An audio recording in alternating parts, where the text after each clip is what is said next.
3 weeks after the Waffle House incident, United States Marine Corps Command made another terrible decision. They gave 2nd Platoon a liberation mission. Not security, not escort duty, not sit quietly on the ship and stop becoming famous, an actual planet-side operation.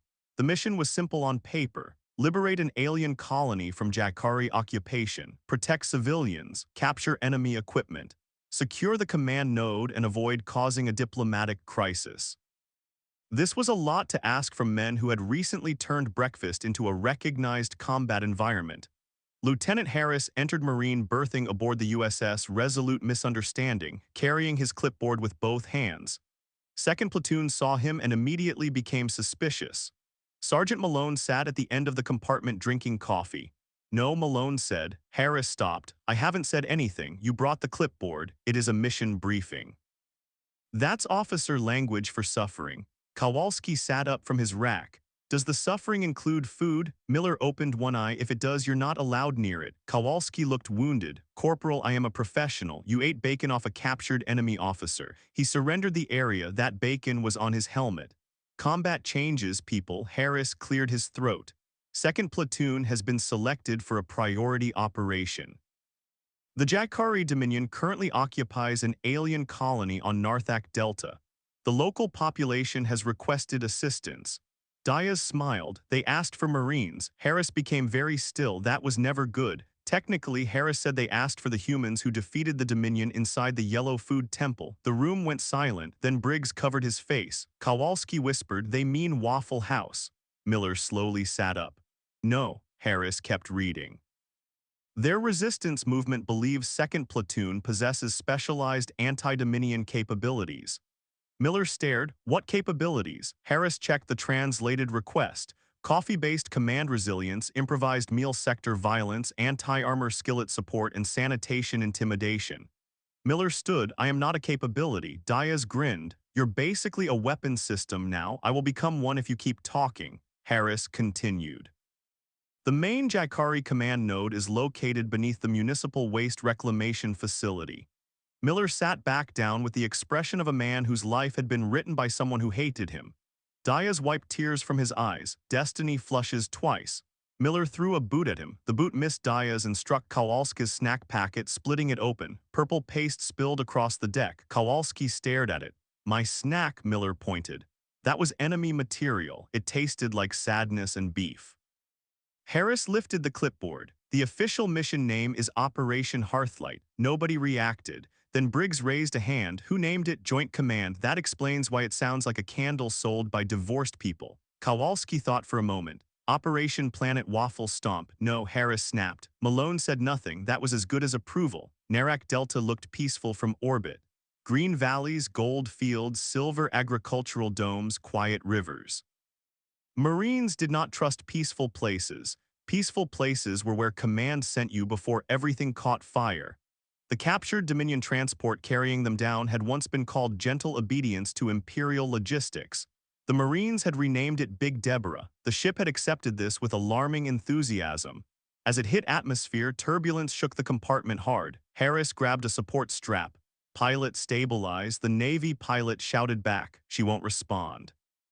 Diaz looked at the ceiling. "Big Deborah, stop acting stupid." The shaking stopped instantly. Everyone looked at him. Then the captured Jakari technician assigned as advisor went pale. "That should not work." Briggs patted the bulkhead. "Good girl." Harris pointed at him. "Do not encourage the enemy ship." The speakers clicked. Van translated reluctantly. "The vessel says it is not the enemy ship. It says it is Big Deborah." Malone nodded. "Morale is high." Big Deborah landed outside the colony capital. The ramp dropped. 2nd Platoon moved out into tall gold grass under a purple sky. The Narthaki civilians emerged carefully from doorways and windows.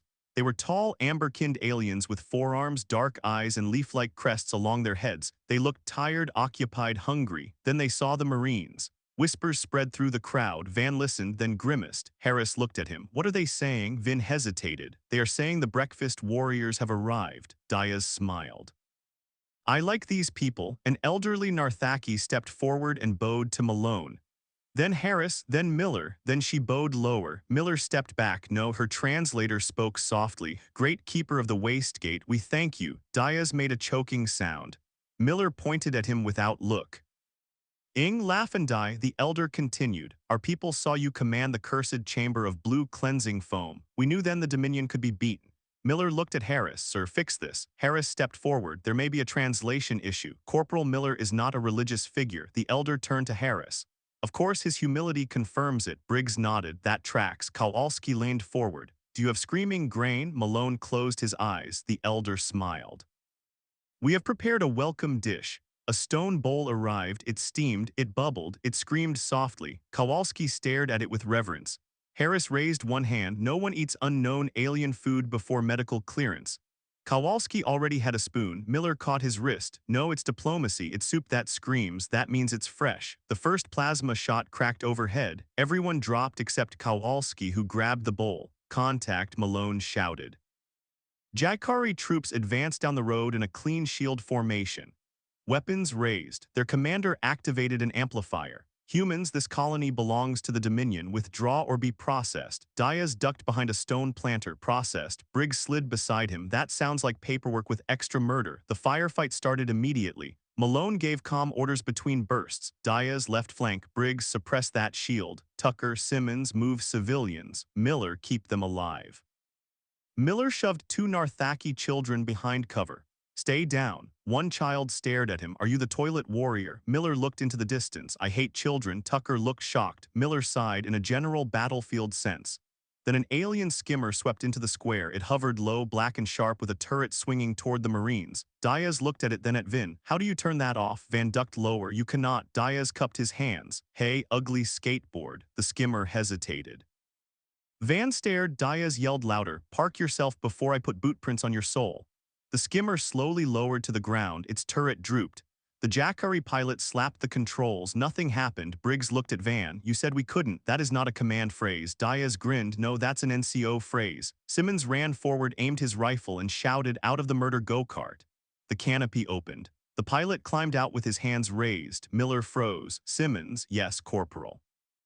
Did you just capture a vehicle by yelling at it? I think so, Corporal. Miller turned to Harris. Sir, I specifically briefed against this. Harris was already writing. The Jakari line broke after Kowalski threw the bowl of screaming grain into their shield formation. The bowl shattered. The grain screamed louder. Sticky golden paste splattered across alien visors. One Jakari panicked. It is alive. Kowalski shouted, it's lunch. The square was secured within minutes. Then inspected the captured skimmer with trembling hands. Harris stood beside him, explained, then swallowed. Dominion machines respond to command tone, rank imprint, and operator confidence. Briggs nodded. So yelling? No, not yelling. Diaz patted the skimmer. Corrective emotional maintenance. Ven looked sick. I wish that sentence was not accurate. The Narthaki resistance guided 2nd Platoon toward the Central Occupation District. The Jakari had fortified the Governor's Hall with shield barriers, skimmers, a troop carrier, and a heavy walker. Harris lowered his binoculars. We need another route. Diaz looked at the walker, or we ask it nicely. Miller immediately said no. Briggs tilted his head. What if we ask it meanly? No. Before Harris could stop him, Kowalski stepped into the street. Kowalski, Harris shouted. The Jakari checkpoint turned. Kowalski pointed at the walker. Hey, tall, dark, and overcompensating. The walker paused. Kowalski kept walking. You see these civilians, you see this street, you see my lunch schedule. The walker's turret dipped slightly. Van made a strangled sound. He is addressing it like a superior predator. Miller muttered. He addresses microwaves like that. Kowalski jabbed a finger at the walker. Sit down before I climb inside you and change your name to Princess. The walker lowered itself. All 6 legs folded, its turret powered down. The hatch opened. A Jakari pilot climbed out with his hands raised and looked ashamed. Kowalski pointed to the side of the road. Go stand over there and think about your choices. The rest of the checkpoint surrendered after Briggs captured another skimmer by calling it Little Buddy. And Simmons made the troop carrier reverse into a wall by shouting, back it up, you floating dumpster. Within half an hour, 2nd Platoon had acquired 2 skimmers, a troop carrier, and 1 heavy walker, officially renamed Princess Murder Truck. Harris refused to write that down. The walker refused to move until he did. Harris wrote it down. The walker stood. Van sat on the curb with his ad in his hands. This will destroy our doctrine. Diaz climbed onto a skimmer. Your doctrine was making poor life choices anyway. The advance on the Governor's Hall began as a stealth operation. It stopped being stealthy when Princess Murder Truck walked through a decorative archway and dragged half of it down the street. The Jaikari garrison reacted with panic. Alarms screamed, troops ran, officers shouted orders. Then they saw their own vehicles leading a column of humans, Narthaki resistance fighters, and heavily armed bad decisions. Governor Zalen watched from the command balcony in polished black armor. His advisor, Commander Threx, checked the display. Governor, enemy forces are approaching with our vehicles. Salvin glared. How many did they capture? Threx hesitated. Technically, they appear to have convinced them. Explain, I cannot. In the street below, Harris called over the radio. All units, remember, disable. Do not destroy, we are liberating a civilian colony. Kowalski replied from the Walker hatch. Sir, what if the enemy hides behind expensive things, then shoot around them? What if Princess has opinions, no vehicle opinions? The Walker growled. Harris paused. Limited vehicle opinions. The growl stopped. The Jaikari formed a final defensive line. Heavy shields, elevated positions, anti-armor weapons, good discipline. Then the captured Dominion vehicles arrived with Marines riding on them like raccoons who had discovered heavy industry. Princess Murder Truck stomped barricades flat. One skimmer kept shielding Briggs from incoming fire. The troop carrier opened its doors before Miller asked because it had learned anticipation. Harris crossed out adaptive compliance on his report and wrote, alien equipment became emotionally compromised. Then the ground shook. A massive door beneath the governor's hall opened. An enormous siege walker climbed out. It was twice the size of Princess Murder Truck with 8 legs, twin plasma cannons, and a crown-like sensor array. Diaz looked up. That is a big angry table. Briggs nodded. With guns, Harris shouted, anti-armor positions. Kowalski climbed onto Princess Murder Truck's top hatch. Malone looked at him. No, but no, it might listen. That is not a plan. It is for me. The siege walker's cannons charged. Kowalski cupped his hands. Hey, big fella. The battlefield froze. The siege walker paused. Kowalski pointed at the ground. Sit. Nothing happened. Miller muttered, thank God. Then the siege walker lowered one leg. Diaz whispered, no way. Kowalski yelled louder. I said, sit, you giant, heavily armed coffee table. The siege walker folded all 8 legs and settled onto the street. Its cannons powered down. Its hatch opened. 4 Jaikari crew members climbed out with their hands raised. One looked at Kowalski. We request reassignment to infantry. Kowalski nodded, denied, go stand with the others and think about maintenance. Governor Zalen gripped the balcony rail. That machine cost more than this colony. Threx watched Marines secure the crew. Apparently it had unmet emotional needs. Zinn retreated into the hall. Malone saw him go. Harris on it. Miller, take your team and secure the lower access. Diaz, Briggs with me. Kowalski, stay away from the loudspeaker. Kowalski nodded, understood. Harris stared. Kowalski, I heard you. Put the loudspeaker down. Kowalski slowly lowered it. Miller reached the waste reclamation entrance with Tucker and Simmons. The sign above the door translated as Municipal Waste Reclamation Authorized. Personnel only, do not anger the pumps. Miller stared at it. No. Tucker checked his rifle. We have orders, Corporal. No, the command node is inside. No. Simmons leaned closer to the sign. Corporal, why would a pump get angry? Miller looked at him. That is exactly the kind of question that gets answered by trauma. A Jaikari officer appeared at the far end of the corridor with 4 soldiers.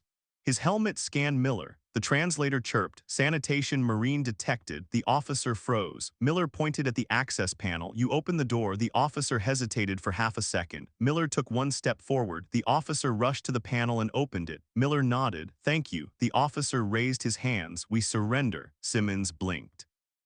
We haven't fired. The officer looked at the open door. You were going to enter there. Tucker zip-tied them. Simmons watched Miller step through. Corporal, you captured the door guards with intent. Miller did not look back. That is the saddest sentence anyone has ever said. The waste reclamation level was enormous. It was not a room. It was an industrial cathedral built by people who believed plumbing should frighten civilians. Catwalks crossed above deep channels of purple sludge. Transparent pipes as thick as vehicles ran along the walls, pulsing with liquid no living creature wanted, explained. Giant rotating filter drums turned slowly beneath blue emergency lights. Pressure valves hissed. Pumps hutted like distant artillery. The smell hit them a second later. Tucker gagged. Simmons coughed inside his helmet. Miller did not react. That frightened them more than the smell. A Narthaki technician hiding behind a pump unit waved them over with all four hands. "You are the human sanitation commander." Miller stared at him. "I'm going to start charging people for saying that." The technician pointed across the facility. "The Dominion linked the occupation command node into our reclamation network. It is in the central control pit. If you disable it, their city shields fail." Miller scanned the room. 6 Jakari guards, 2 on the upper catwalk, 2 near the control pit, 1 beside the valve station, 1 heavy trooper near a rotating filter drum with a plasma shotgun and the confidence of someone who had not yet met the wrong human. Miller raised 2 fingers and pointed. "Tucker, left catwalk, Simmons, hose station. I'll take center." Tucker nodded. Simmons looked at the hose station. It was a rack of thick-pressure hoses connected to a warning panel. The panel translated as "for industrial flushing only." Simmons smiled. Miller saw it. "No." Simmons immediately stopped smiling. "I wasn't going to. You absolutely were." The first Jakari saw them. Humans. Miller fired twice. The first shot hit the alien's weapon. The second hit his knee joint. The guard dropped behind a pipe, screaming. Miller moved before the others could react. Not fast like panic, fast like irritation with training. He crossed the first catwalk low, rifle tucked tight, boots landing between puddles, purple foam splashing under him. A plasma bolt tore past his shoulder and blew a chunk out of a pipe behind him. The pipe screamed, not hissed, screamed. Miller glanced at it. "I hate this planet." The second guard rushed him from the right, swinging a short, glowing blade. Miller blocked the wrist with the barrel of his rifle, stepped inside the strike, slammed his helmet into the alien's face plate, then drove the rifle stock into the guard's throat seal. The Jakari choked. Miller hooked one boot behind the alien's leg and dumped him sideways over the catwalk railing. The alien fell into a safety net below. The safety net was full of blue cleansing foam. The alien landed with a wet slap. Simmons looked down. That looked unpleasant. Miller fired at another guard. "Focus." Tucker moved left, controlled and nervous, firing short bursts as he advanced along the catwalk. A Jakari on the upper level leaned over with a plasma rifle. Tucker ducked as shots punched sparks from the railing. He fired back. One round clipped the alien's shoulder plate. The Jakari stumbled. Tucker advanced 2 steps, reloaded cleanly, and fired again. The alien's weapon spun out of his hands and disappeared into a sludge channel. Tucker looked surprised. "I got him," Miller shouted. "Then keep getting him," the heavy trooper near the filter drum fired. The plasma shotgun blast hit the catwalk between Miller and Simmons. The metal buckled. Simmons slipped, caught the rail, and nearly dropped his rifle. The heavy trooper advanced, armor-thick shotgun cycling with a deep mechanical growl. Miller fired 3 rounds into his chest plate. The shots sparked and bounced. The alien kept coming. Miller lowered his rifle slightly. "Of course, you're the fat one." The heavy trooper's translator clicked. "I am Shock Assault Elite." Miller nodded. "Sure." The trooper fired again. Miller dove sideways, slid across wet metal, and came up beside a valve wheel. He grabbed it and spun. Nothing happened. The Narthaki technician shouted, "Other way." Miller spun it the other way. A side pipe burst open and blasted a jet of purple sludge across the heavy trooper's legs. The alien staggered. Simmons saw his chance. He grabbed the industrial hose. The hose immediately fought him. It whipped in his hands like an angry python. "Simmons," Miller yelled. "Yes, Corporal, what did I say?" "Technically, you said no before I understood the tactical value." The hose activated. A white-blue stream of high-pressure cleaning foam exploded across the catwalk and hit the heavy trooper square in the chest. The alien flew backward into the rotating filter drum. The drum caught his back armor, lifted him halfway up, spun him once, and dropped him into a foam trough. His shotgun clattered across the floor. Miller stared. Simmons grinned. Miller pointed at him. "That is going in the report as accidental." "Yes, Corporal." A Jakari guard dropped from an overhead maintenance ladder behind Simmons. Tucker saw him first. Simmons behind. Simmons turned too late. The alien tackled him into the hose rack. Both crashed through the frame. The hose sprayed wildly, cutting a line across the facility. Foam hit the ceiling. Foam hit the floor. Foam hit a warning sensor. The sensor began screaming in 3 languages. Miller grabbed the fallen plasma shotgun, checked it, and aimed at the alien wrestling Simmons. He paused. The weapon had no try. Giger, it had 3 glowing pressure pads and a grip designed for alien hands. Miller looked at it. Stupid design. He threw it like a brick. It struck the alien in the side of the helmet. The alien rolled off Simmons. Simmons punched him once, then twice, then grabbed the alien's own wrist blade and pinned the hand to the deck. Tucker moved in and zip-tied him. Simmons lay there breathing hard. Corporal, I controlled the hose. The hose, still active, whipped behind him and knocked over a tool cabinet.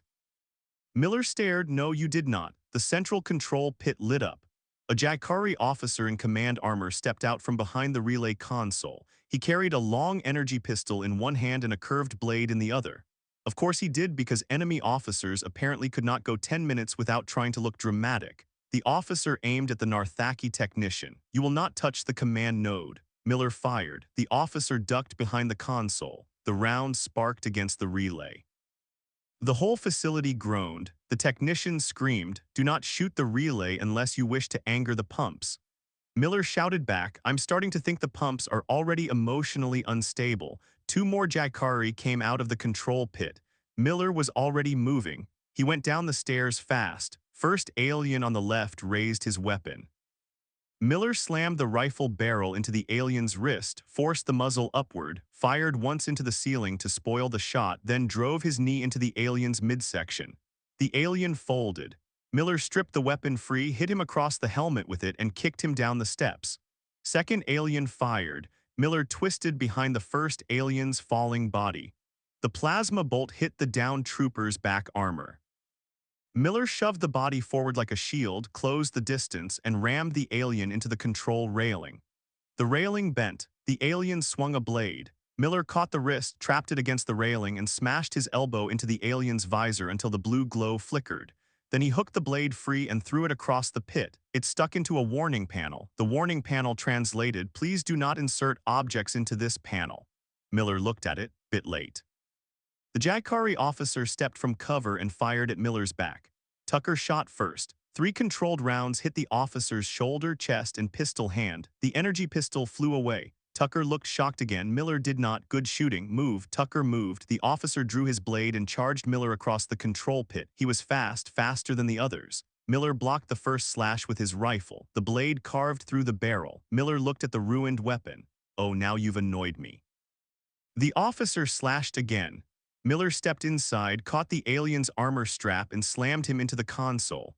The officer elbowed Miller in the ribs. Miller grunted, drove a forearm into the alien's throat, then head-butted him. The alien reeled but did not fall. He lunged. Miller grabbed the Narthaki technician's dropped tool from the floor. It looked like an alien toilet plunger, not a normal toilet plunger. A long-handled, over-engineered, 4-pronged sanitation device with glowing pressure seals, a flexible suction head, and several warning symbols that suggested it had been banned from at least one civilized workplace. Miller stared at it for half a second. No, the Jakari officer lunged at him. Miller sighed, stepped inside the attack, and jammed the alien plunger straight into the officer's wrist joint. The tools sealed with a wet mechanical thump. The officer froze. Miller froze. Tucker froze. Simmons whispered, "Oh my God." Miller twisted the handle. The officer's blade dropped from his hand. Miller looked at the tool, then at the alien, then at the ceiling. Of course it works. The officer tried to punch him with his free hand. Miller ducked, stepped behind him, wrapped the plunger handle across the alien's neck seal, and dragged him backward into the console. The command node beeped. Unauthorized physical contact detected. Miller slammed the officer's helmet into the panel. The voice repeated, unauthorized physical contact detected. Miller slammed him into it again. The panel cracked. The voice glitched, unauthorized physical. A third slam silenced it. The officer slid down the console, dazed. The alien plunger detached from his wrist with an offended pop. Miller looked at the tool in his hand. Simmons stared at it with open admiration. Corporal, is that your new weapon? Miller pointed it at him. Say that again and I'll make you carry it. Simmons immediately looked away. Yes, Corporal. Above them, the heavy trooper crawled out of the foam trough. He was covered from helmet to boots in blue cleanser. His shotgun was gone. His dignity had left earlier. He grabbed a length of pipe and charged. Simmons saw him. Corporal. Miller turned.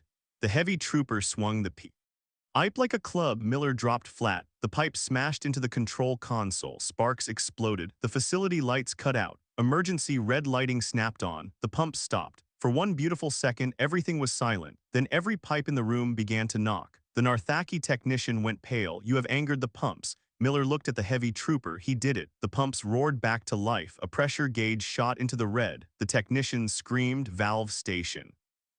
Release pressure or this whole level will cleanse itself. Tucker was already moving. He sprinted across the lower catwalk, slid under a burst of plasma from the last upper guard and reached the valve station. The wheel was huge. Tucker grabbed it and pulled and it did not move. He strained, nothing. The upper guard aimed at him. Simmons turned the hose. The hose blasted foam across the upper catwalk, sweeping the guard off his feet and into a hanging maintenance net. Tucker pulled again, still nothing. Miller looked at the heavy trooper, then at the valve, then back at the heavy trooper. The alien charged again. Miller stepped aside at the last second and kicked the back of his knee. The heavy trooper stumbled forward. Miller shoved him toward Tucker. Tucker, valve assist. Tucker understood immediately. He ducked away. The heavy trooper slammed chest first into the valve wheel. The wheel spun. Pressure released. Every overhead pipe vented at once. A storm of hot blue steam filled the plant. Visibility dropped to almost nothing. Red lights flashed through the fog. Miller heard movement. He turned by sound. One alien rushed out of the steam. Miller struck him with the plunger handle, swept his leg, and drove him into the deck. Another shape appeared. Miller nearly hit Simmons. Simmons raised both hands, friendly. Miller lowered the tool. Don't emerge dramatically from steam. Yes, Corporal. A final Jakari guard crawled toward the command relay, reaching for a manual reset lever. Tucker saw him reset. Miller threw the alien plunger. It spun end over end and struck the guard's hand. The alien yelped. Simmons hit him with the hose. The guard slid across the floor, down the control steps, and into the same foam trough as the heavy trooper. The heavy trooper looked at him. The guard looked back. Both raised their hands. The command relay flickered, wounded but still active. Miller walked to it and picked the plunger back up on the way. The console flashed. Imperial authorization required. Miller picked up the fallen Jakari officer by the back of his armor and pressed his face against the scanner. The scanner beeped. Authorization denied. Officer status revoked due to capture. Miller stared at the console, then at the officer, then back at the console. That's actually pretty efficient. The officer groaned. Miller dropped him. The Narthaki technician rushed to the side panel. I can bypass it, but I need time. How much? 3 minutes. Miller looked around at the wrecked catwalk, the foam, the prisoners, the leaking pipes, the pressure alarms, and the alien toilet plunger in his hand. You have 30 seconds. That is not enough. It is now. The technician's 4 hands flew across the panel. More Jakari voices echoed from the access tunnel. Reinforcements. Miller checked his ruined rifle and tossed it aside. Tucker, stairs, Simmons, hose. Tucker took position at the bottom of the stairs. Simmons lifted the pressure hose like he had found religion.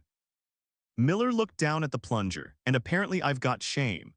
The first reinforcement squad came through the door. 5 Jakari fresh armor, weapons up. Bad timing. Tucker fired first, dropping the lead alien shield. Simmons hit the next 2 with the hose, driving them backward into the doorway. Miller met the 4th halfway down the stairs. The alien swung a rifle. Miller blocked with the plunger shaft, rammed the suction head into the alien's chest plate, and shoved him backward. The alien stumbled into the 5th trooper. Both tumbled down the stairs into the foam. The lead alien tried to stand.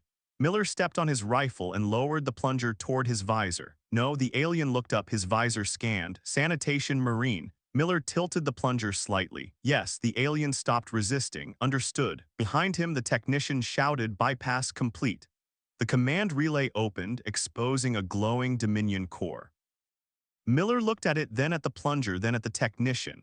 The technician immediately shook all 4 hands. No, that is a precision sanitation instrument.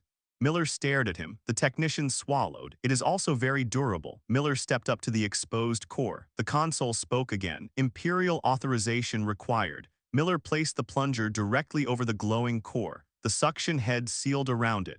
The entire relay made a nervous electronic whine. Simmons whispered, "This is the greatest thing I've ever seen." Miller gripped the handle. The core pulsed. The umps shuddered. The plunger lights turned from green to red. The Dominion console tried one final warning. Improper sanitation interface detected. Miller pulled. The core tore free with a crack of blue energy. The relay imploded in a sharp flash across the facility. Every pump stopped. Every warning light turned green. Every Jakari shield emitter in the city died at once. For 2 seconds, the reclamation plant was silent. Then one small pipe above Miller released a final puff of purple foam directly onto his helmet. Nobody spoke. Tucker looked away. Simmons became very interested in the floor. Miller slowly wiped foam from his visor. The Narthaki technician bowed. The pumps are calm. Miller held up the plunger, still smoking slightly from the destroyed command core. Good for the pumps. Harris's voice came over the radio. Miller status. Miller looked around the ruined plant. Jakari prisoners lay zip-tied in foam. The heavy trooper was stuck in a trough. The command relay was dead. Tucker was breathing hard but steady. Simmons still had the hose. Miller keyed his radio. Lower municipal infrastructure node secure. There was a pause. Diaz's voice broke in. You mean bathroom sector? Miller looked at the ceiling, then keyed the radio again. Diaz, when I get upstairs, I am going to beat you to death with an alien plunger. Another pause. Then Briggs said quietly over the radio, he found another one. Malone's voice followed, calm as ever. Good work, Corporal. Miller looked at the purple foam dripping from his helmet and the plunger in his hand. Thank you, Sergeant. Simmons leaned toward Tucker and whispered, that was incredible.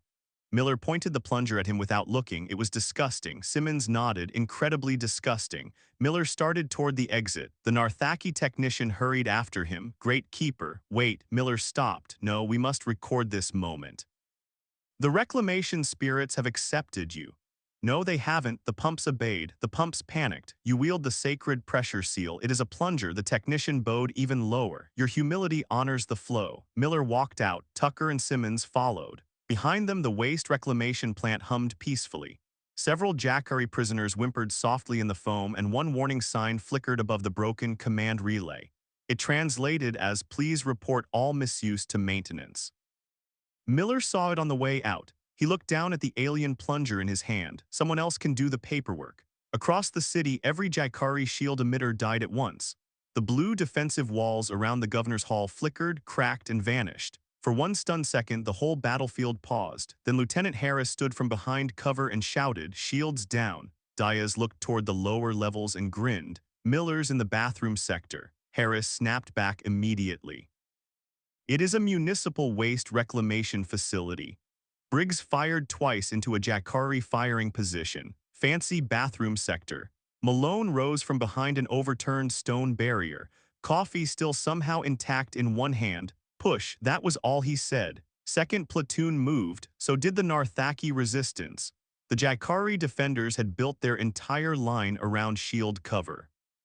Without it, they suddenly discovered that polished armor, dramatic helmets, and imperial confidence did not stop Marine rifle fire. Diaz and Briggs cleared the left side of the hall entrance. Kowalski leaned out from the top hatch of Princess Murder truck and shouted through a captured loudspeaker. Attention Dominion personnel, your warranty has expired. A Jakari squad tried to retreat behind a barricade.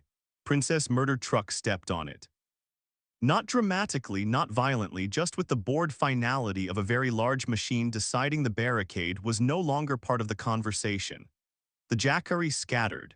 Simmons's captured troop carrier rolled forward behind the Marines, opening and closing its side doors excitedly like a dog that wanted to help but did not understand doors were not weapons. Harris pointed at it. Who authorized that vehicle to advance? Tucker's voice came over the radio. Sir, it opened its own doors. That is not an answer. Venn crouched behind Harris with a technical scanner sounded close to tears. It may actually be an answer. Above them, Governor Zalen watched the collapse from the command balcony. His black armor was polished, expensive, and completely useless against humiliation.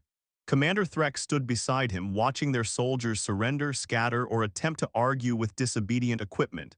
Governor, Threx said carefully, the city defense grid is gone.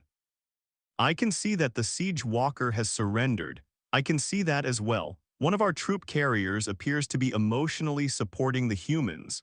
Zinn turned on him. Stop reporting things I can see. Thrax looked down into the courtyard. A Jakari squad tried to make a disciplined counterattack. Diaz yelled at their skimmer. The skimmer immediately reversed into a fountain. Threx slowly lowered his data slate.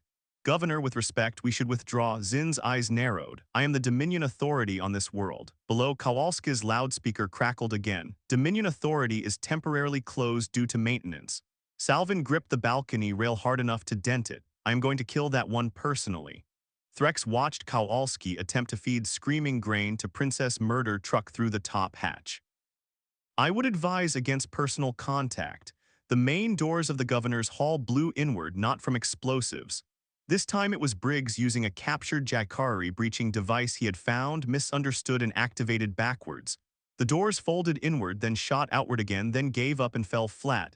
Briggs stared at the device. That was almost safe. Diaz stepped over the ruined doorway, good enough for government work. Malone led them inside. Clear rooms, civilians protected, officers alive if possible.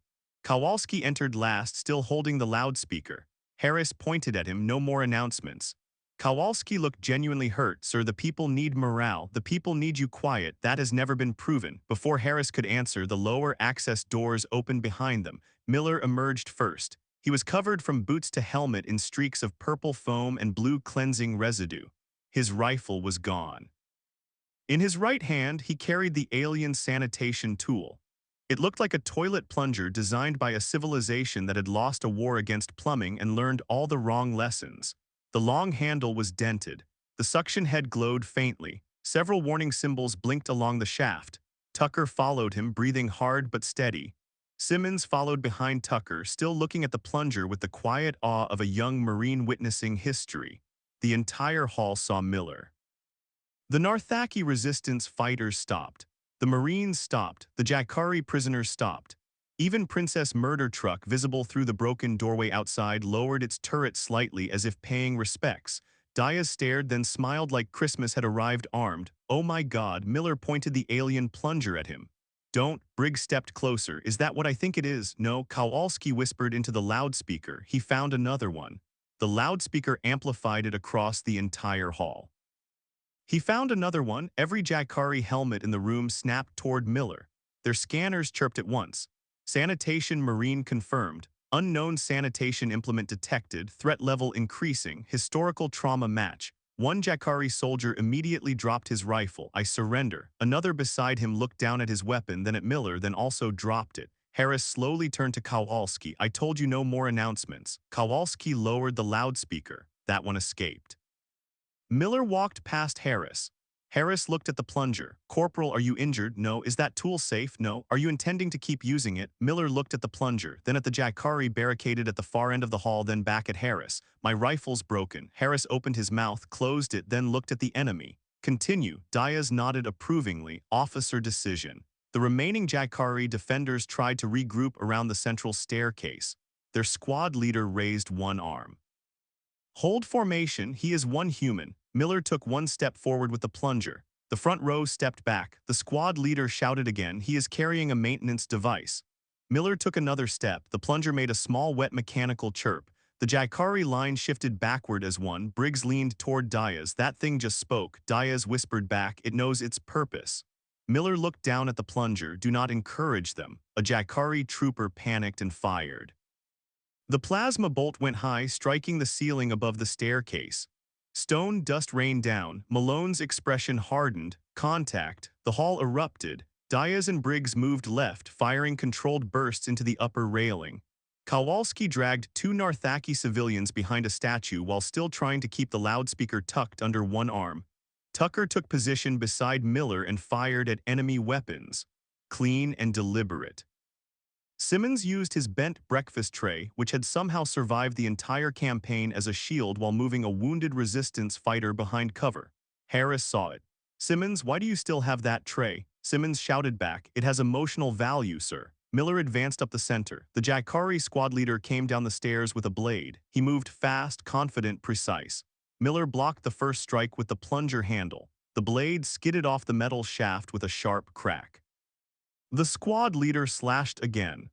Miller stepped inside, drove his shoulder into the alien's chest, and shoved the suction head directly into the alien's visor. The plunger sealed with a deep, humiliating thump. The squad leader froze, Miller froze, everyone within sight froze. The Jakari's voice came muffled through the sealed plunger. What has happened? Miller looked at the handle. I don't know. The plunger lights turned green. Diaz yelled from cover, pull the lever. Miller shouted back, I am not pulling the lever. The squad leader reached blindly for Miller. Miller twisted the handle instead. The plunger released with a violent pop and a burst of blue vapor. The squad leader stumbled backward down 3 steps and collapsed into 2 of his own troops. Briggs fired over them, effective. Miller glared, unfortunate. Another Jaikari rushed from the side with a rifle raised. Miller swung the plunger like a staff. The handle struck the alien's wrist. The rifle flew away. Miller spun the tool around and rammed the suction head into the alien's chest plate. It sealed. Miller kicked him backward. The alien slid across the polished floor, still attached to the plunger for half a second before it detached with another offended pop. The alien crashed through a decorative table. A Narthaki resistance fighter stared. Miller pointed at him, "Don't name it."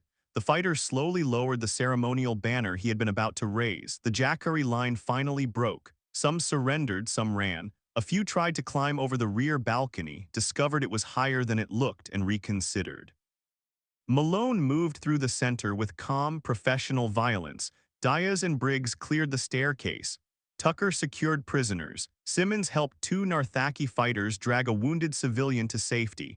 Kowalski climbed onto the ruined central desk and raised the loudspeaker. Harris shouted, "Kowalski!" Kowalski froze, then slowly lowered it. "Fine." A voice came from the balcony above. "You animals think this is victory." Governor Zalen stood at the upper rail, sidearm in one hand, ceremonial blade in the other. His armor was scorched. His posture was furious. His dignity had suffered structural damage.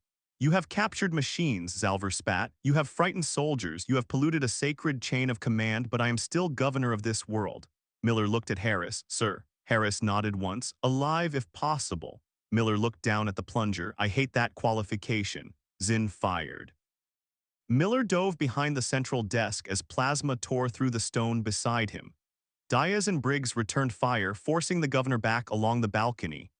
Zinn moved quickly, using pillars for cover as he retreated toward the roof access. "He's running," Briggs shouted. Malone pointed. Miller, Tucker, Simmons cut him off. "Diaz, Briggs with me." Miller stood. The plunger chirped again. Miller looked at it. "I swear I will leave you here." It chirped louder. Simmons jogged beside him. "Corporal, I think it likes you. I am not emotionally available to plumbing equipment." They ran up the side staircase. Zinn reached the roof hangar and sprinted toward his personal evacuation craft. The craft was sleek, black, and expensive-looking. It had gold trim. Diaz saw it from the opposite stairwell. Of course, his escape ship has jewelry. Z reached the ramp and turned, firing wildly. Tucker ducked behind a support beam. Simmons raised the breakfast tray and deflected a fragment of broken glass.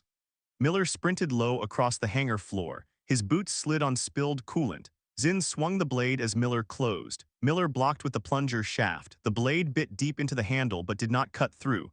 Miller shoved the weapon aside and drove the suction head into Zver's chest armor. It sealed. Zinn looked down. Miller looked him in the eyes. Yes. Zinn tried to pull away. The plunger held. Miller twisted and yanked. The governor stumbled forward. Miller headbutted him once. Zinn reeled. Miller hooked one boot behind his leg and drove him down onto the hangar deck. The governor's blade skittered away. Tucker moved in and kicked it clear. Simmons aimed his rifle. "Don't move." Zinn snarled. "I am a Dominion governor." Miller planted one boot on his chest and held the alien plunger over his visor. "And I am having a long day." Zinn stopped moving. Outside the roof hangar, his escape craft powered up anyway. Its engines screamed. The sleek ship lifted from the pad without him. Everyone looked at it. Then Big Deborah descended from the clouds. The captured Dominion transport filled the sky above the governor's hall, broad, ugly, and deeply confident. Captain Shaw's voice came over the net. "Ground team, this is Resolute Actual. Enemy escape craft attempting departure." Malone looked up. "Copy." Big Deborah moved in front of the smaller ship. The escape craft stopped, its engines dimmed. Van's exhausted voice came over the radio. "Big Deborah is ordering it to return to its parking area." Harris stared up through the hangar opening. "Can ships do that?" Van sounded like a man giving up on science. "Appa." "Rentley, yours can." The escape craft reversed slowly and landed back on the pad. Big Deborah played the Marine Corps hymn through external speakers. Harris whispered, "I am not writing that." Malone looked at him. Harris sighed, "I'm writing that." By sunset, Narthak Delta was free. Jaikari banners came down from the governor's hall. Naraki colors went up. The occupation speakers were ripped from the walls. The curfew towers were shut down. Civilians poured into the streets cautiously at first, then loudly, then with the kind of joy that had been waiting months for permission.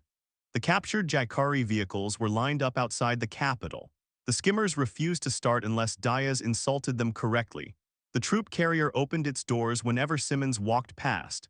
Princess Murder Truck stood in the square surrounded by Narthaki technicians who offered it maintenance, oil, and gentle words. Kowalski tried to feed it screaming grain. The walker refused. Kowalski looked offended. You don't know what you're missing. Ven stood nearby with a scanner. It is a war machine, not livestock. Princess Murder Truck made a low electronic noise, then checked the scanner, then closed his eyes. It says it prefers cooked grain. Kowalski pointed at him. See culture. Miller stood at the edge of the square, still holding the alien plunger because nobody had yet volunteered to take it from him. His broken rifle had been slung across his back. Purple foam had dried across his armor.